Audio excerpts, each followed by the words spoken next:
nom du Père et du Fils et du Saint-Esprit. Évangile de Jésus-Christ selon saint Matthieu. En ce temps-là, quand Jésus apprit l'arrestation de Jean le Baptiste, il se retira en Galilée.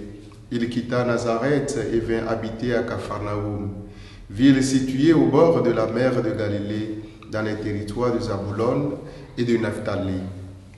C'était pour que soit accomplie la parole prononcée par le prophète Isaïe. Pays de Zabulon et pays de Naphtali, route de la mer et pays au-delà du Jourdain. Galilée des nations, le peuple qui habitait dans les ténèbres a vu une grande lumière. Sur ceux qui habitaient dans le pays de l'ombre de la mort, une lumière s'est levée.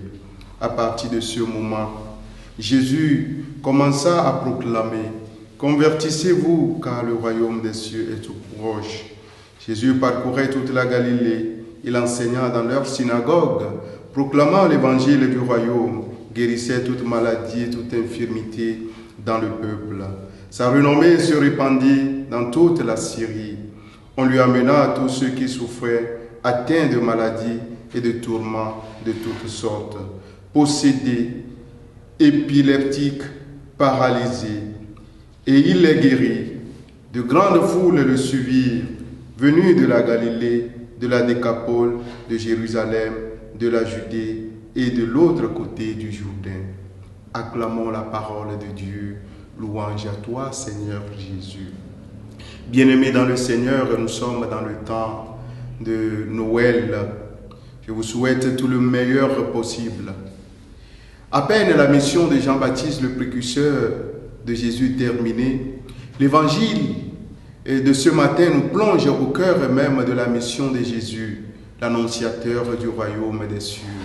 Frères et sœurs en Christ, ce qui m'a le plus surpris et qui me fait poser des questions est que, au moment même où Jésus quittait Nazareth, le village de son enfance, pour se retrouver en Galilée, où il allait pour guérir les malades et opérer des miracles, son cousin, son familier, son ami, son précurseur Jean le Baptiste était en prison pour la cause de l'évangile. Ici, l'indifférence de Jésus vis-à-vis de son frère Jean, notamment à son départ de Nazareth, suite à l'arrestation de Jean, fait poser deux questions. Pourquoi Jésus n'a-t-il pas fait quelque chose pour sa libération avant de se retirer pour aller à la rencontre des autres nécessiteux?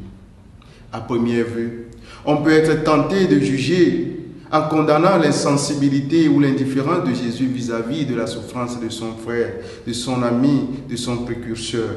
Mais à voir de plus près, on pourrait le blanchir simplement parce que son départ en ce moment vers la Galilée n'est pas anodin. Sa nouvelle implantation n'est pas neutre, elle est signe d'une compassion plus grande et plus universelle. Sa nouvelle implantation n'est pas du tout neutre. Jésus a la priorité pour l'annonce du royaume des cieux. Il veut annoncer la bonne nouvelle aux nations. Voilà pourquoi, malgré la souffrance de son frère, il a dû quitter sa ville natale pour aller à la rencontre des nations.